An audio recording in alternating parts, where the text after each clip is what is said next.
Good afternoon, ladies and gentlemen, and welcome to the SCIROCCO Energy PLC investor presentation. Throughout this presentation, investors will be in listen-only mode. Questions are encouraged and can be submitted any time using the Q&A tab situated on the right-hand corner of your screen. Just please, at any time, type in your questions and press send. The company may not be in a position to answer every question it receives during today's meeting. However, the company will review all questions submitted and publish responses where it's appropriate to do so. These will be available via your Investor Meet company dashboard, and we'll send you an email when these are ready for your review. I'd also like to remind you that this presentation is being recorded. Before we begin, we would like to submit the following poll, and if you would give that your kind attention, I'm sure that would be most welcomed by the company. And I'd now like to hand over to Tom Reynolds, CEO. Good afternoon, sir. Thanks very much, Mark, and good afternoon, everybody. Appreciate you giving up time to join us here today. Hopefully we'll be able to give you a brief update on where we are with SCIROCCO and various initiatives that we are pushing forward, and also to address what questions investors and shareholders have around the company and its activities. What I'm going to start with is a very short slide set, which shouldn't take more than 3 or 4 minutes to run through, really just to set a bit of context about where the company is and what's been going on in the last 12 months. And then we'll turn to Q&A, and the Investor Meet team will help us through that process. So obviously I'm joined here by SCIROCCO's chairman, Alistair Ferguson, and both of us will then address any questions that you may have. So turning to the slides that you can see on your screen. First of all, a disclaimer. Obviously, throughout the conversation here today and in the slides here, there are a number of forward-looking statements, and obviously, whilst these represent our best statement of knowledge and expectation at this time, things may change, and you should review this statement at your leisure later. So first, I want to look at 2021, really just by introduction. I believe we've pushed things on significantly during 2021, and there's a number of milestones and landmarks that have been achieved by the company in that period. First and foremost, on the top of my list is the adoption and delivery of a new growth strategy.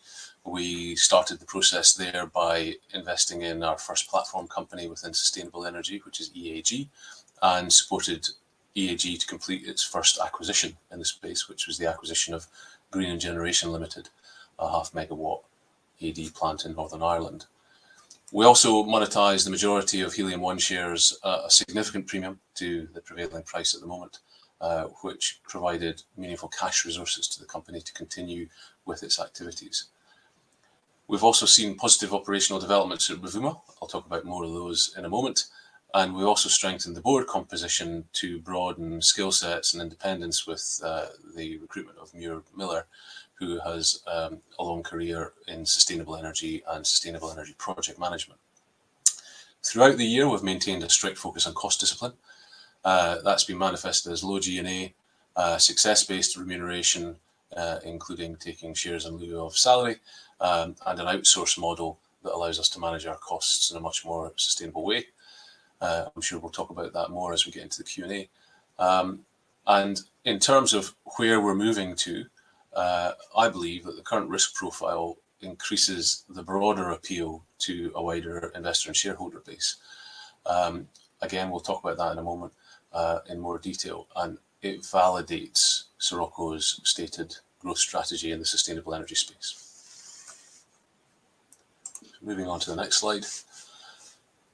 In terms of Rovuma, I know this is a key focus for many shareholders, particularly long-term holders in the company, and I think this should not be a surprise to anyone listening today and any shareholder of the company that value realization remains the focus. Key near-term value catalyst for SCIROCCO and a priority for the board of directors has been to turn our interest in Rovuma back into money. Our objectives here really are twofold. One is recycling value into the new investment strategy through an asset sale and or moving the company out of a position where it's exposed to ongoing cash calls related to the work programme. And that's all about redirecting the company's resources to the new investment strategy. This is a consistent strategy that we've been talking about for the last 18 months at least. And what we've been very clear of, I feel, is that we will divest for an appropriate value or structure that recognises the value in the asset, but also potential execution risk as we go forward here. If we don't achieve something that will satisfy those criteria, we will retain and will choose to monetize at a later date, and we will fund the asset through drilling. And I can't be clearer than that, and I'm sure we'll get into that in the Q&A section. Over the last 18 months, and particularly through 2021, we have been actively engaged in commercial conversations with interested parties. Those conversations have waxed and waned over the period, and actors have moved in and out of interest role, but that has been a consistent theme, particularly over the last 12 months. And positive operational progress on the asset, particularly the recent development license award announced in August, really kind of supported those conversations. In terms of the asset itself, we're adopting a phased approach to funding the activity plan for 2022. Now, obviously, it doesn't make sense to raise capital, particularly what could be a dilutive equity raise for an asset that you may not have when the cash calls come in. And so when we talk about phased funding approach, that's what we're talking about, is that we're not going to raise all the money for the full program at a point when we still believe there's an opportunity to sell the asset on an appropriate basis. What I can confirm, and the company's on record in recent RNSs, is that phase one of the seismic program, which is the phase of activity leading up to the commencement of the rainy season in Tanzania, is fully funded from available resources now. And we're looking at appropriate funding options in tandem with this to support future cash calls in the event that the sales review doesn't deliver an appropriate result for us. The final thing I want to say about Rovuma, and again, in some way, this is front-running some of the questions we have received in advance, is that we have a very strong working relationship in the Rovuma joint venture. That's both with new operator Ara Petroleum and our joint venture partners in Aminex. And we're very much aligned for the work program to come through the end of this year and into 2022.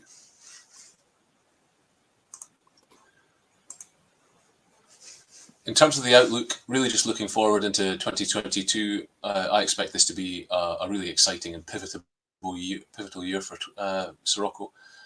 I think there's three big moving parts the way I think about this. First is obviously supporting our existing investment in EAG, and which I think provides a very good model for our investment strategy within the circular and sustainable energy space.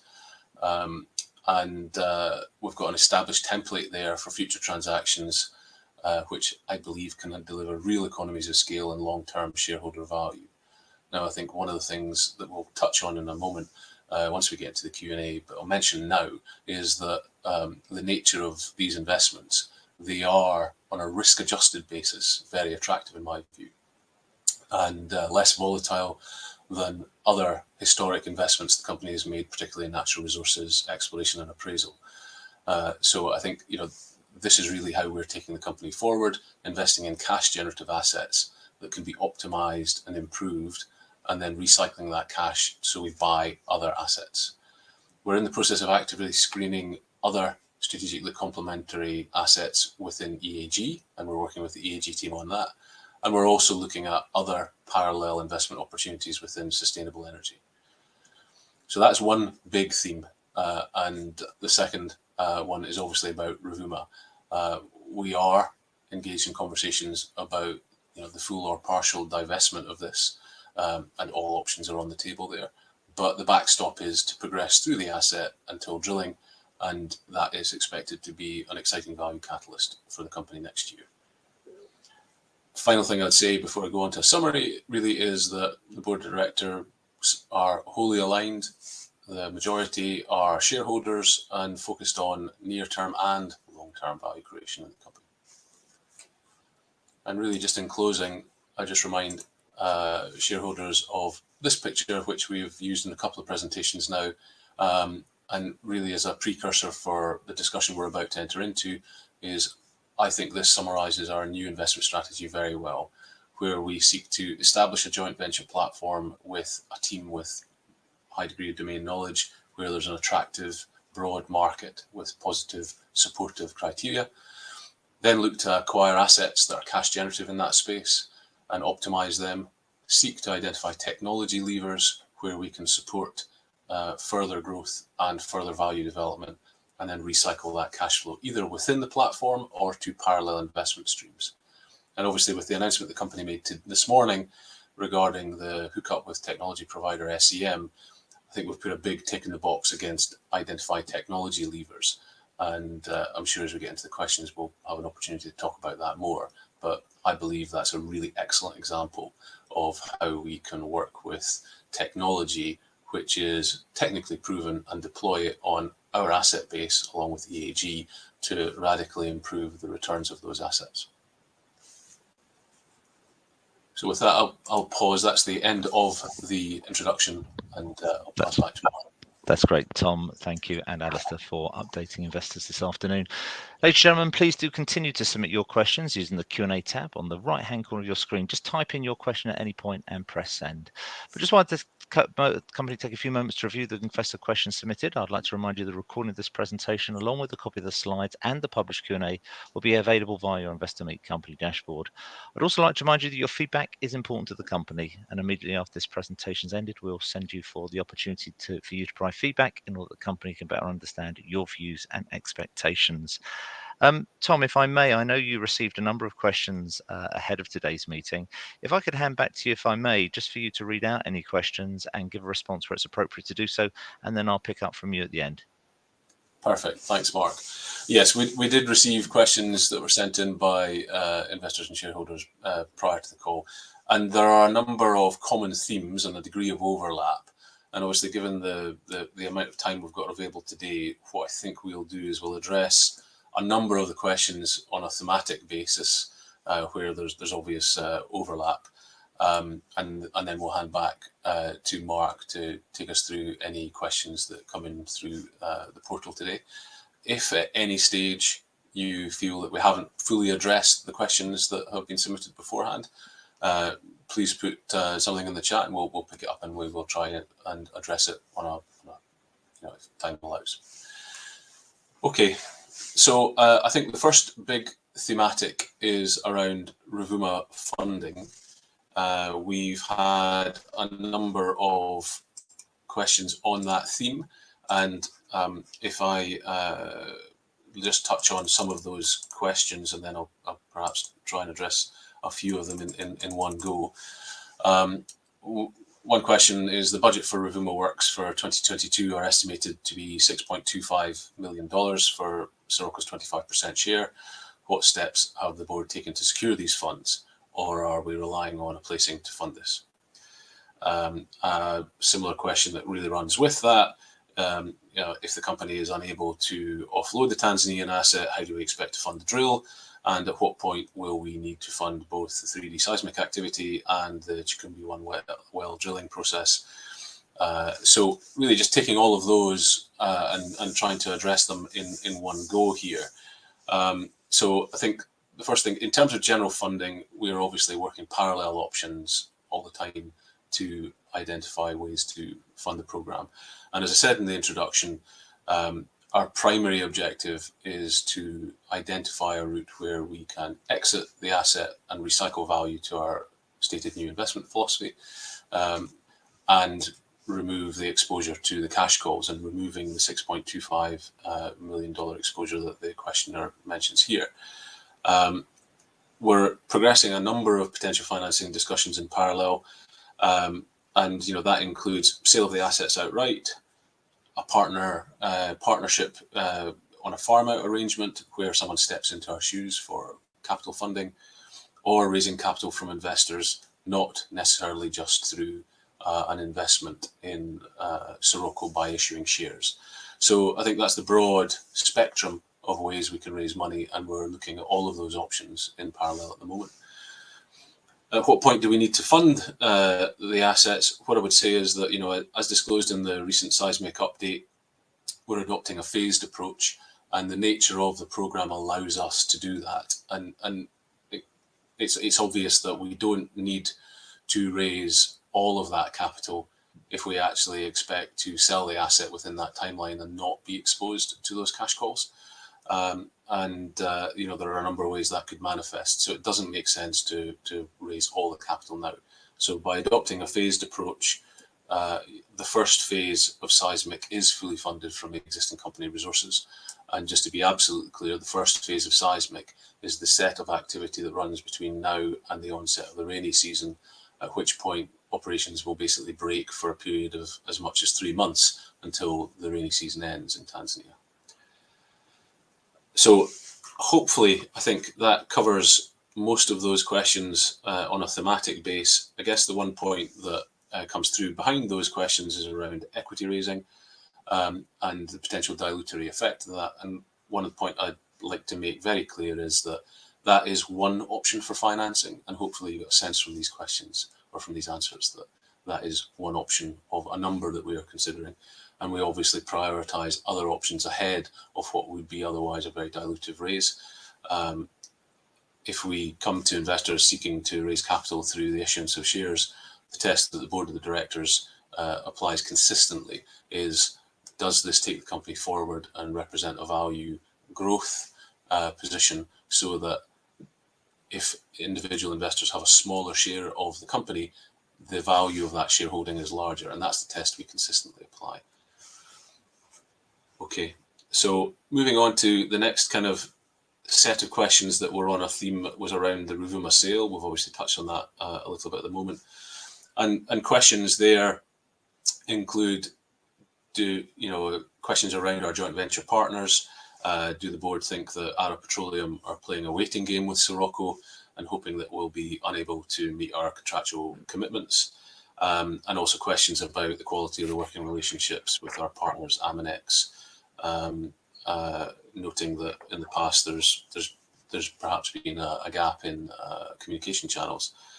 I think what I would say to both of those questions is, I believe we have an excellent working relationship with our partners, both the operator and Aminex. From the operator's perspective, I think they've done a great job since they've come on onto the JV. You can see that with operational progress, the creation of a valid operational pathway through to drilling and beyond, and also their engagement with the Tanzanian authorities to deliver a 2-year license extension. I think all these are in the win column for me, and really demonstrate ARA's technical and commercial competence in country. And we are in constant communication through all the usual JV channels, including technical committee meetings and operating committee meetings.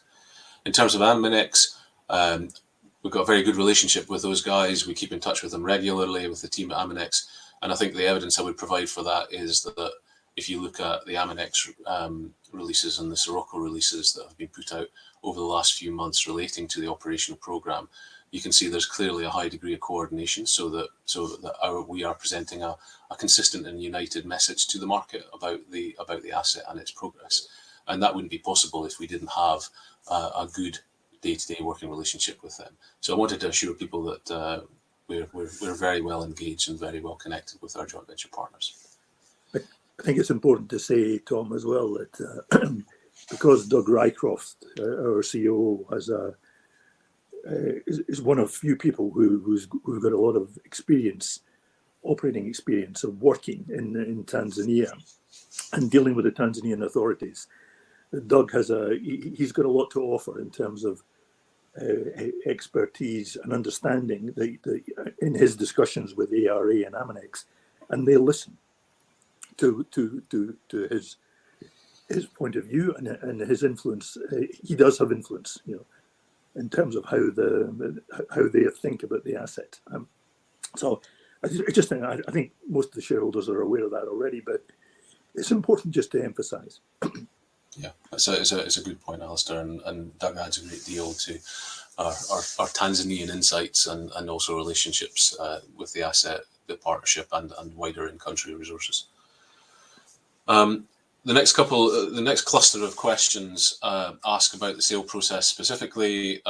We've got a few questions here. What is the minimum sale value the board would be comfortable putting to shareholders? If the asset was not sold by Christmas, how would we fund the asset and our current strategy? How I'd answer those questions is that, first and foremost, we're not going to put a figure out in the public domain of what a minimum maximum expectation is here. I think we've been very consistent about that, and I hope that shareholders would understand that could completely undermine the company's commercial position in these discussions. So it's just not appropriate to put a number out. I think the question about if Rovuma is not sold by Christmas, which is not many sleeps from where we are sitting here today, how we'll be looking to fund both the Rovuma asset and our current strategy in terms of the sustainable energy investment. And I think the point to make there is, in the same way as I discussed a number of options to fund our stake in Rovuma, including sale, farm out, or other investment, we're also looking at similar options to maintain investment pace within our sustainable energy activity. And what the board has been doing is investigating parallel funding options, which would allow us to introduce third-party capital into future sustainable investments. That reduces the requirement for us to use our balance sheet in those investments, certainly in the short term, whilst maintaining investment pace. So I think, to use a well-used metaphor, there's a number of ways to skin these cats, and we'll see how we progress as that goes forward. Regarding the sale process, there's a couple of questions around how the various elements of disclosure have been over the last period of time, certainly dating back 12 months or more. And there's a question here is about how can positive comments regarding the Tanzania asset disposal go from advanced dialogue to no dialogue? Well, I would take issue with it being that extreme, but as I mentioned in the introduction, what we have seen is a change in the dance card in terms of the interested parties over that period of time. We've also seen change in levels of interest and change in levels of engagement, depending on what other issues were going on in Tanzania for those discrete companies and in the wider energy space, which obviously affects counterparties' availability to access capital and everything else. So I guess let's hit this head on. What is behind this is that there's a feeling that there's an inconsistent disclosure around the nature of conversations. When we have said conversations were in advanced dialogue, that is what was going on at the time, and that has obviously not achieved a result yet. And when we say we are in active commercial conversations with a number of parties, that's exactly what it means. We're in an active conversation with a number of parties. But I think we have to acknowledge that our job as a board of directors is to sell the asset to counterparties, but we're not in control of how they progress from a timeline perspective or what they put on the table in terms of a proposal. And our job as a board of directors is to attempt to surface an offer or proposal which is both acceptable in commercial terms and capable of acceptance, which means the nature of the counterparty and their ability to meet the obligations under that proposal need to be diligenced, and we need to be assured that we can complete. So I think hopefully that gives you a sense of how we're approaching the process, and really all I can do is forcefully assure you that when we say we're in talks with other parties, we are absolutely in talks with other parties, but we're not in control of the timeline or the end point of those discussions. So the last couple of questions relate to the sale process in terms of why are we selling now? Well, and in particular, why are we selling now when the value of Rovuma is likely to increase over the next 12 months? So I think I would take issue with the assumption that the value of the asset will increase over the next 12 months. Part of the reason taking SCIROCCO from natural resource exploration and appraisal investment into real asset, sustainable energy, cash generative assets is a change in net risk appetite, and also seeking to deliver a more balanced risk reward balance for the company. And I think whilst the asset moves towards drilling, we don't know. There's two key issues that will improve the level of information about the asset. When the seismic work's complete and we get to look at the seismic survey and understand the subsurface better because of that, and that's a key informational input. And that certainly has the potential to improve our value view of the asset. And then drilling the well and testing the the subsurface at that location obviously has the potential to demonstrate hydrocarbons in place and movable hydrocarbons to surface, which would be significant value demonstration. But neither of those results are certain, and I'm just being 100% purely objective. So our job as a board of directors is to maintain the company in a way that means it's sustainable, and its investment policy is sustainable, and its business operations are sustainable. And that was a big driving force that moved us from natural resource exploration and appraisal to a business model that is much more predictable, much more in our control, can be delivered in a bite-sized way, and the assets we're buying generate cash and pay their way as soon as we complete. So I think that's critical to understand. So, and by selling the asset now, we obviously launched this process some time ago, and we remain committed to that process. And if we find an acceptable deal that meets the criteria we've established, then I think it's an appropriate time for us to consider an exit. But of course, shareholders will have the opportunity to vote on that. We've got last couple of questions relate to pricing, and can we give an indication on pricing? And obviously, we, in the same way as we can't put out there what would be a minimal acceptable price, we're also not going to talk about any value indications that we've received from counterparties, because I think that's entirely inappropriate to release details on a live commercial conversation.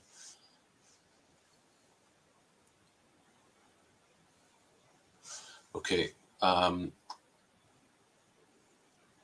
so I think we've covered all the points on Rovuma. There's one more that's come in, which there's a question around the second part of the seismic activities in 2022 and the associated cost source of funding. I think I'd really refer to the answer I gave a moment ago. And the point there is that we're taking this in phased steps. We're looking at selling the asset. If we're not able to achieve that and we move into the second phase of seismic funding, then we look at farm out solutions or third-party investment, which may include as a subset issuing equity to fund ongoing activity. I can't be clearer. I can't provide any further clarity because obviously there's a large degree of uncertainty of where we go on each one of those steps over the next couple of months. But basically, we're adopting a phased approach to identify sources of capital to fund the activity as we go forward, if we need to. Okay, so I'm going to move on to current strategy. Again, this is sticking with the pre-submitted questions, and so there's a body of questions that relate to the investment strategy announced and approved back in July at the annual general meeting.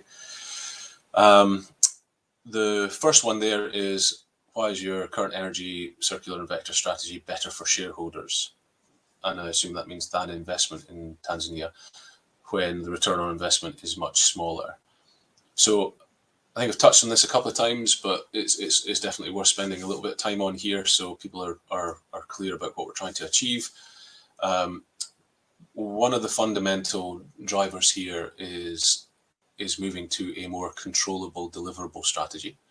And I think particularly long-term holders in the company will sympathize with the fact that assets that are in various locations around the globe with different jurisdictional issues from time to time can hit roadblocks where nothing happens for a period of time, and you really have no significant influence or control over that timeline and how things move on. I think we experienced a bit of that with the Tanzanian assets, whilst there was an effective moratorium on progress for a while. Moving towards a different market where there are available assets that generate cash flow, that allow you to recycle that cash flow into buying more assets, and that is much more deliverable and within your control, I believe puts the company on a fundamentally different path.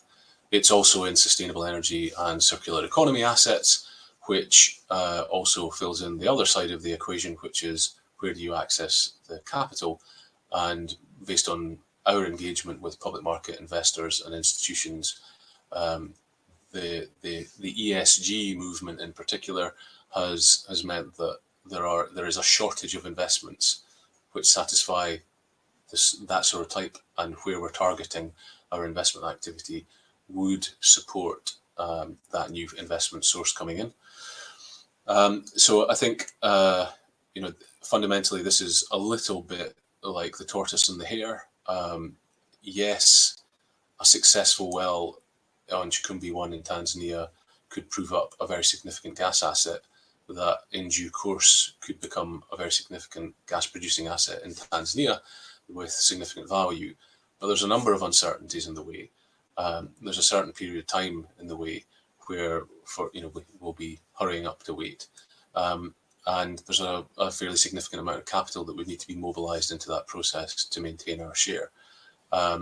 Whereas if I look for an equivalent amount of capital deployed in bite-sized chunks into assets that generate cash that can be recycled, and to basically give equity investors leverage on the next acquisition and the next acquisition, I think that's a fundamentally more deliverable and less risky proposition that can absolutely generate the same sorts of equity returns over the longer term. And hopefully that's you understand why we're taking the business in that direction. There is a couple of questions about the existing investment EAG. One quite specific for the current AD plant, which is green and generation. Is the supply tariff fixed, or are SCIROCCO EAG benefiting from the current high energy prices? So the revenue basis for Greenland is split into two parts. The first is renewable obligation certificates in Northern Ireland, which are fixed but inflation linked. So recent high inflation numbers are feeding into improved revenue in that respect at pace with inflation. So that's index linked revenue, which I think most would accept or agree that is a good thing. The second element is just straight power sales from the back of the CHP, and I can confirm that the AD plant is benefiting from the higher levels of energy prices.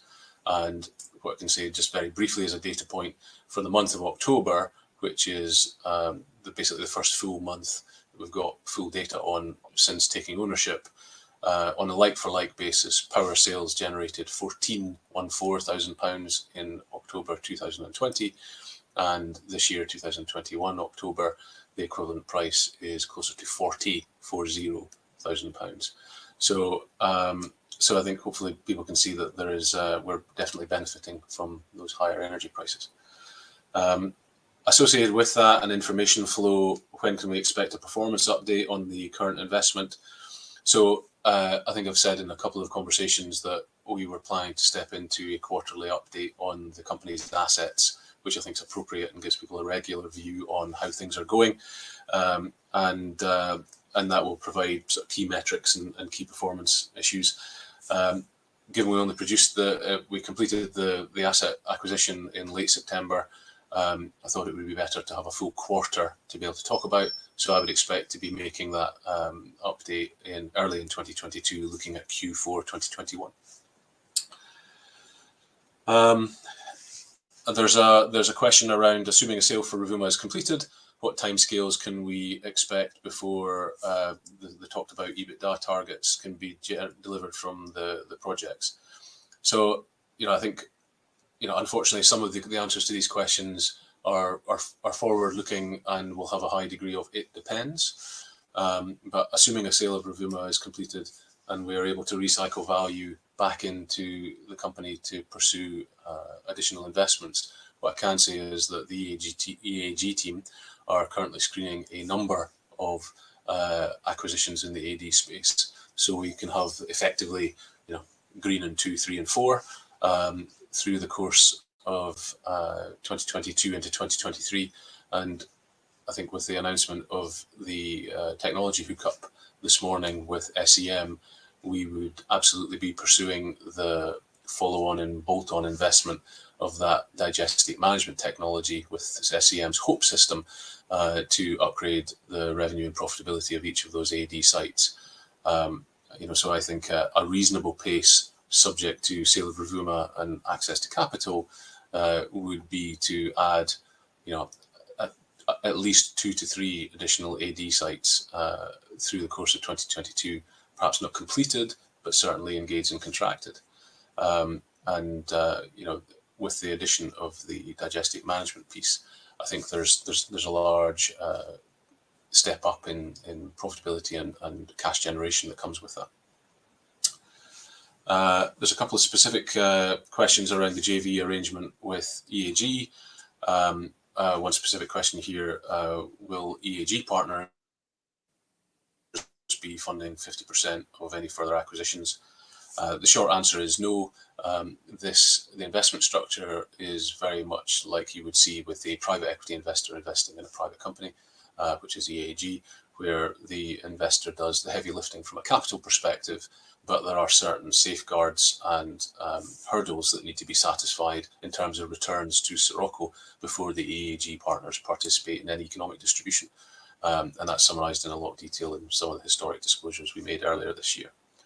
There's a couple of comments here about, is the company strategy still on course for the projected income and asset base within the promised time frame? So I think I'm going to just haul out promised. We've given guidance and it is our best intention and we're working towards that. I think it would be inappropriate for us to say we've promised anything, but we are doing our damnedest. Are we still on course? I believe we are. And what I hope people see is that with the announcement today, we've been working quite hard on a really very attractive exclusivity arrangement with a game-changing technology that can massively increase the profitability of AD plants that we invest in. That hasn't been done overnight, and it is very much augmenting our investment view on AD plants, which we plan to get after in 2022. Couple of comments here about the market response to the first acquisition was limited, and given the deal was small, how much potential does this business model offer? I think we've covered that in some of the questions and some of the answers we've already given. Yes, each individual unit is quite small. Greenland value was £3 million. It generates £1.1 million of revenue. It generates about £450,000 to £470,000 of EBITDA per year. Now, that was on last year's energy prices. Obviously, given what I just said, we'll probably expect to see that move up for 2021, certainly from the period of our ownership. But when you collect a portfolio of these assets and recycle that cash flow into buying more of those assets, that's when you start to see scale, and that's when you start to see real synergy. So I firmly believe this buy and build business model that we've established here offers a great deal of potential. So the market didn't respond very well, but I think it's difficult to allocate a share price on any given day or period to one particular issue. There's a lot going on, and the very fact that we're spending a lot of time talking about Rovuma here shows that the market and the share price isn't responding just to one announcement on a single AD plant acquisition. So I think this does need to be given time, but I will absolutely take on the fact that we need to communicate more, and we need to communicate more clearly about the benefits of these acquisitions, and that's something that we are working on, and we'll start to feed in with quarterly updates, and we'll also have more of these sessions in due course. So many shareholders feel that the company is alienating relationships, going months without engaging, changing strategy, and effectively only achieving a name change. How do they suggest improving? The day-to-day market interest is almost non-existent. Isn't it about time they delivered something? So, and I'm reading that full question out just so everyone, one, being fully open about the questions we receive, and really just to give you my thoughts on it. I think in the introduction, what I tried to point out is what progress has been made in 2021. And whilst it feels like it's perhaps been a bit staccato as we've gone through the year, I believe we have put real points on the board. We've established and got approved a new investment strategy. We've put money in the ground in the first asset. We've demonstrated today with the announcement with SEM how we can add significant value through the application of technology, and you'll see more evidence of that to come. And we are making headway. In the background, we're trying to sell an asset which we believe has real value, but it's not straightforward, and it has taken more time than I think any of us thought. But we are seeking at every step, and every action we take is to add value to the company. All of us, Alistair and I, are both shareholders in the business with a meaningful exposure to the company. And, I think that's all I can say, that we are moving the company forward, and we are absolutely applying ourselves to delivery of the new investment strategy. In terms of the next question on the list, when do you expect to make further investment regarding renewable energy? I mean, I think it's perhaps slightly unsatisfactory, but we, as I've said already, we are screening multiple opportunities with EAG, and I think you can get a sense from the announcement we made today that that technology will also open up a body of investment around bolting on equipment to our existing AD plants. So I would certainly hope we get after this in first half 22 with more investments in this space. In parallel with that, we are also working on identifying other platform businesses in other areas. And what we have done over the last 6 months since we got approval on the strategy back in July is we have looked at a broad range of other investment opportunities, including wind generation, sub-utility scale. We've looked at grid scale battery storage. We've looked at electric vehicle charging networks. We've looked at hydrogen refueling networks. Any and all of which would fit into our stated strategy in one way or another, and would represent a parallel investment opportunity to EAG. So, I think we are working on it, and I would absolutely expect to be announcing further investments as we turn into next half. And there's another question here: is our strategy for renewable energy still on course, given the slow rate of acquisitions made so far? Absolutely yes, and hopefully I've answered that question already. Turning to a section on advisors, there's a couple of questions here about the amount of advisory spend for the business, and particularly whether that money has been wasted. So there's two parts to this. One relates to a significant body of fees that were incurred during the aborted OneDias acquisition back at the end of 2019 into early 2020. There was a large body of advisory fees which covered investor relations, M&A fees to advisors, significant amount of legal, tax and accounting fees, which of course came to nothing because the transaction wasn't fulfilled. Now, in part, that abort cost shaped our strategy now, which is to pursue more bite-sized transactions. So frankly, we're not risking a very large amount of shareholder capital on abort fees in the case of a deal can't get across the line. And by pursuing much more digestible size transactions like the Green transaction with EAG, means the chance of completion is much higher, and therefore the risk of abort is much lower. So I think there's a couple of things here that I want shareholders to understand, is that we've adopted a different approach because frankly we don't want to be exposed to significant abort fees on large transactions like that. Again, we recognize that that is money that we won't see again, and therefore our strategy that we've stated and restated is one way to mitigate that. We'll come on to talk about the OneDias deal, I think, in a moment. And there's a second question is about why do we use so many advisors? Well, and obviously the costs associated with that advisors. So I mean, what I would say there is that SCIROCCO is quite a lean company in terms of core directors and employees, and to be able to function and do our job, we retain consultants and advisors instead of basically building a full-time staff. And I think at every stage we assess as a board of directors that we're getting good value for money for those advisors, whoever they are. As we move forward with the new investment strategy, I would expect to be building up a core of staff and employees to fulfill some of these activities. And at that point, we would we'd be standing down the consulting base that supports the company and has supported the company over the last couple of years. It's a natural transition. I think there's a specific question about Nice Energy that has come up, and I know that's been a high degree of focus on occasion for the fees paid. What I would say there is that Nice, as a related party, gets a high degree of scrutiny in any transaction or any payment to them. Any payment to them is benchmarked against what would be paid to another alternative advisor who would do the same job.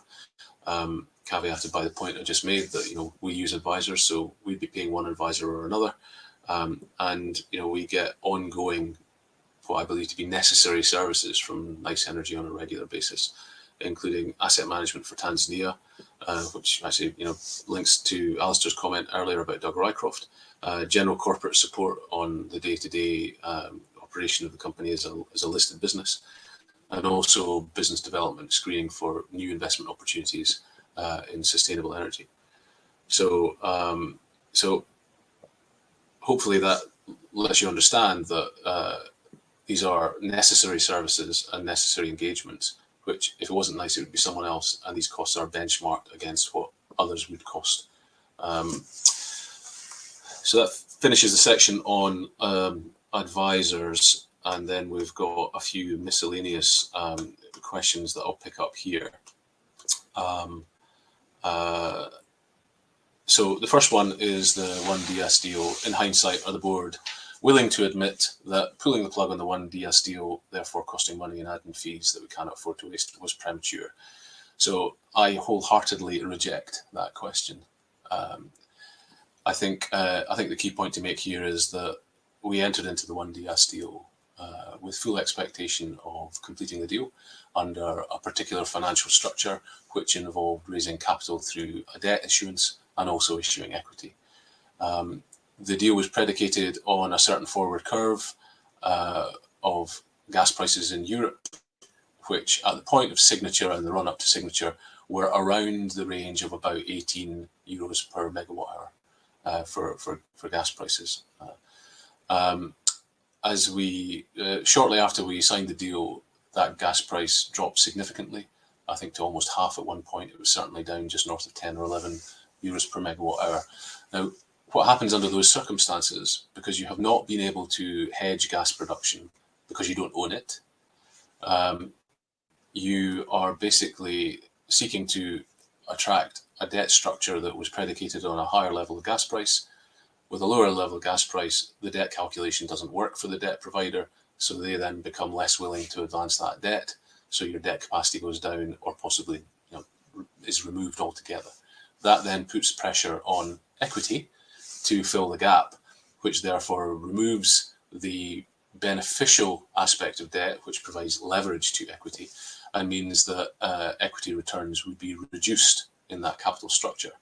Now you get to a point where it doesn't work for equity anymore because the returns are coming down. And so I would absolutely represent the board's decision to effectively move away from the 1DS deal as basically finally making a decision in that process that we couldn't find a solution that would represent a solid investment for our shareholders. We spent months attempting to renegotiate and restructure the deal with the vendor, Untitled, to basically pay deferred payments tied to gas price if it should recover, and unfortunately we couldn't get to a space that worked, and ultimately we were timed out of the deal. Now we can sit here today and look back with hindsight and say where the gas prices in Europe, and wouldn't it be good to own those assets? But all I can say is it was impossible to close a commercial structure with the vendor and a viable financial structure that we could access within the time period that we had to do that. And so, unfortunately, and it is very unfortunate, and none of us are happy about it, but we had to walk away from that deal. And yes, it incurred abort costs. But as I said just a moment ago, that then shaped our forward strategy.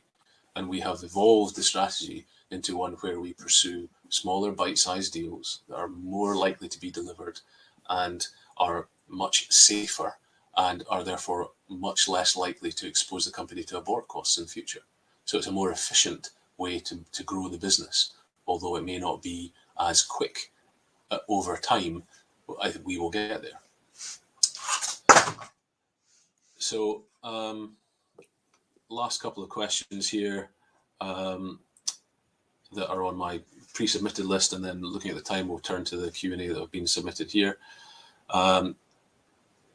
There's a question about linking to long-term holders, and frankly what we're doing to where the share price is at the moment and what the board are doing in the short term. So hopefully what people can get from the conversation we've just been having, or monologue you've been listening to, is that we are taking step-by-step approach. Each subsequent step builds on the first or earlier step to grow a business and grow value in that business. And as we progress, we will have ownership interests in a number of assets that generate cash, that recycle that cash into buying more assets. And that's how you build a business. That's all I can really say is what we're doing. Now, at some point, I believe the market will catch on and the share price will start to reflect the value we're creating in the business. You've already heard me say that, I commit to being much more active in terms of getting that message out there. And hopefully as we go through 2022 and we start to put more investments on the board and people start to understand how 1 leads to 2 leads to 3, then we'll start to see that recognition. There's a kind of couple of final miscellaneous questions here. One is around day-to-day operations of the company. I think day-to-day, perhaps not, but what I would say is that here's the framework that we progress the company through. The first one is the objective is to make the company more valuable by redirecting resources from historical assets, which I would classify as those in exploration, appraisal, and natural resources, into a repeatable investment strategy which offers solid risk-adjusted returns in real assets, so equipment, installations, and plant that is generating cash. 3 main initiatives support that. The first is delivering a result in Tanzania, so that will give us the opportunity to recycle value and remove exposure to cash calls. The second piece there is supporting EAG as our initial platform, evidence in the announcement today where we've arranged that technology hookup that has the potential to add really significant value to their assets in a growing portfolio. And then the third initiative is to identify additional parallel investment opportunities. And that's linked to the sort of examples that I mentioned before in other parallel sustainable energy things. Now, what we have to accept and what we have to recognize is there are constraints that are placed around the company.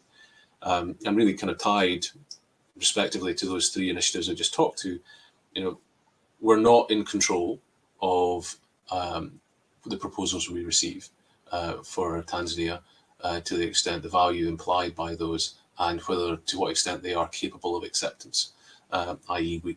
do we actually think they'll get to the end point?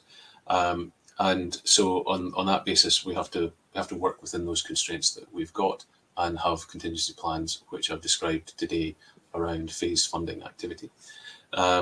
In terms of the EAG piece, we believe there are lots of targets to get after, and we're looking at parallel funding so we can maintain investment pace there. But clearly access to capital is a key constraint in being able to grow that portfolio rapidly, which is why we're looking at parallel investment opportunities. And then finally, in other parallel investment opportunities, a constraint there is similarly capital and frankly actually a resource base that can act on multiple opportunities at any given time. And that's why I'm keen to grow a team that can capitalize on those opportunities as we go through 2022. So I'm conscious of time and running out of time here. I think what I'd like to do, Mark, is look at some of the questions that have come in just to see if there's anything different here. Yeah, that's great. Just feel free to open up the Q&A tab, and let me just give you a few moments to review those questions because some are quite lengthy in their content, and see how you get on with those. Yeah. Okay. Right. Okay. So hold on. Oh, I'm scrolling down, and there's more here. Right, I'll pick off a couple here. So there's one from Frank J. Hello, Frank. If with so much faith in the projects, why don't you raise your last options to 4p to reassure current shareholders and long-term holders, shareholders, you mean business? I think this is a point we've touched on a couple of times. And, the assurance that I think Alistair in one conversation and I've done in the past is that to the extent there are any additional incentives put out in the form of options, we will absolutely seek to put this form of structure that's considered here in place. The existing options basically represent part of, not to get too legal, part of a set of terms and conditions for various people. And it's not a straightforward thing just to, with a wave of a wand, change them. What I would observe is that at the time of issuance, they were issued at a meaningful premium to the prevailing price at that time. But directionally, I think Alistair would back me up here, is that any incentive of this type that may be issued in the future, and that's not a precursor to that happening, will absolutely take these sorts of concerns into account and be issued at a premium. There's a point here from Phil W. Hello, Phil. It's hard for investors or potential investors to gauge the value addition of today's announcement, given no real metrics have been given. Yeah, I accept that. Personally, would like to see more visibility on how this deal will convert to cash flow, tangible value in say, an 18-month time. Where do you see this side of the business? So, really good question, Phil, and it's something very aware of. I think so the way this equipment works today, and I'll hopefully give you a little bit of colour about why perhaps difficult to put the pin in, but we are very keen to share some numbers around this in due course, is that what the equipment does is it takes the digestate that's left behind from the AD process, which is a kind of organic slurry that's full of bugs, and it processes to produce clean disposable water and a high nutrient dense, valuable organic fertilizer, I think is the way I would describe it. And at a time when chemical fertilizers prices are going through the roof, a classic sort of balanced nitrogen, phosphorus and potassium fertilizer selling at £850 a tonne at the moment, you start to get a sense that this is quite valuable material that comes out the back that isn't necessarily being maximised, and the SEM technology would allow us to do that on our sites. Effectively, we're working with EAG on a number of deployments of that technology. None of them are at the point where we could give a definitive answer to your question, but I would hope that I'd be able to give a fairly detailed answer to that question within Q1 next year that will give you a very clear economic answer and give you strong guidance. I think what I would say is that we wouldn't be doing this, we wouldn't be announcing it, and we wouldn't be pursuing it if we didn't think it could have a very material impact on the AD plants that we invest in. But I take your point, there's limited metrics, but that's really a constraint of where we are in the process. There's a question here from Steve P. Will a special dividend be returned to shareholders out of any Rovuma sale proceeds? So I know this has been a consistent theme on some of the bulletin boards and some of the conversations we've had before. My view is that if I can demonstrate to investors that using any proceeds from sale of Rovuma can be put into EAG or the technology investments we've just talked about and demonstrate a strong and recurring return, then that would be my preferred use of funds. But it frankly depends on success of the result achieved, the value achieved, and the capital requirements within the company at the time. That's probably about as clear as I can be. My primary use for proceeds from the sale of Rovuma would be to recycle into the sorts of investments we've talked about today. And there's one further question. I think we've got a minute to go here. Again from Phil, if the company are forced to raise further cash to fund the various commitments on both divisions of the business, then raising equity down at these levels would be significantly value destructive to long-term shareholders. In this scenario, has the company thought about more strategic creative funding solutions that won't introduce huge dilution to shareholders at this low level? For example, convertible loans that convert at a premium, etc. Short answer is yes. absolutely. We are considering all options, including the sort of thing that Phil's alluded to there. And I mentioned parallel funding options that could bring in third-party capital that wouldn't put a strain on Scirocco's balance sheet or place a requirement to raise capital through the issuance of shares. So I think yes is the short answer. We're looking at a number of options that would prevent that outcome happening. Tom, you've been incredibly generous. You've answered every question that's come in through today's live meeting, and considering you had a lot of pre-submitted questions as well, perfect timing as we come up to the hour. On the event that there's no further questions, and if any do come in, I'll make those available to you for your review as well post the meeting. But I know investor feedback is important, and I'll shortly redirect investors to give you their thoughts and expectations. But perhaps before doing so, Tom, I could ask you for a few closing comments. Sure. Thanks, Mark. And what I would say to everyone listening to here, first of all, thank you very much for your time, and also thank you for submitting your questions today. I hope that you can see through this as we are seriously trying to engage with shareholders with a number of other events like this and Q&A sessions, and I want you to hear that your concerns are heard and we are seeking to act on them. More of this type of event will follow. I want also to be clear that Rovuma is held as a valuable asset, and we are, progressing that through a sale, and we'll test that rigorously against what we think represents value. If we're unable to identify an appropriate exit, we are committed to fund that through drilling and deliver value through another route. And I want people to hear that loud and clear. Last thing I would say is that, and hopefully get a sense of it from the answers I've given today, is that I'm really very excited by the new investment strategy, and in particular the opportunity to invest with EAG, augmented by the technology of SEM that we've announced today. And I really believe that can give us a great opportunity to deploy significant capital with long-term, very attractive returns for investors. And as we turn into 2022, I expect it to be a busy year following that theme and the other activity we've discussed today. And I really hope we can bring you with us. That's great. Tom, Alistair, thank you so much for your presentation and your Q&A session this afternoon. Can I please ask investors not to close this session, as we'll now automatically redirect you for the opportunity to provide your feedback in order that the management team can better understand your views and expectations. This will only take a few moments to complete, but I'm sure will be very gratefully received by the company. On behalf of the management team of Scirocco PLC, we'd like to thank you for attending today's presentation. Good afternoon.